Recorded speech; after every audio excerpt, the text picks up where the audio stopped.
5 വർഷമായില്ലേ?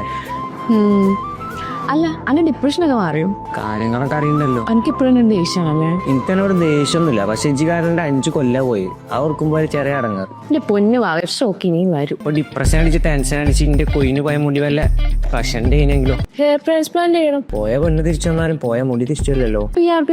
ചെയ്യണം. മുടിന്റെ കാര്യം മാത്രല്ലല്ലോ, വെളുത്ത് തൊട്ട് കുഞ്ചാപോവന്റെ കൊല്ലണ എന്റെ നാനാ ഒക്കത്തിന് ആറന്റെ ഒരു ചേമ്പില് പറയാമോ? അതിന്റെ സ്കിൻ ടോണൊക്കെ ഒന്ന് ബെറ്റർ ആവാൻ കൂട്ടാത്താൻ എടുത്താൽ മതി. ഇജ്ജ് പറയുന്നതല്ലേ എന്തൊക്കെ തോന്നുന്നു വിശ്വസിച്ച് ചെയ്യാൻ പറ്റുക. അതിനല്ലേ നമ്മുടെ കോഴിക്കോട് കട്ടാങ്ങിലുള്ള advance grow hair and glow skin clinic ഉള്ളത്. എടാ ഇതാണ് ഞാൻ പറഞ്ഞ ക്ലിനിക്ക്. ഹായ്. കുറച്ച് ബ്ലൂട്ടാതാവാണേ. പൊന്നു ചെങ്ങ കുറച്ച് സ്റ്റാൻഡേർഡ്. ഇതിന് കുറച്ച് പ്രൊസീജിയർ ഒക്കെ ഉണ്ട്. ആദ്യം ഡോക്ടറെ കൺസൾട്ട് ചെയ്യണം. അങ്ങനെ കുറച്ച് കാര്യങ്ങളൊക്കെ ഉണ്ട്.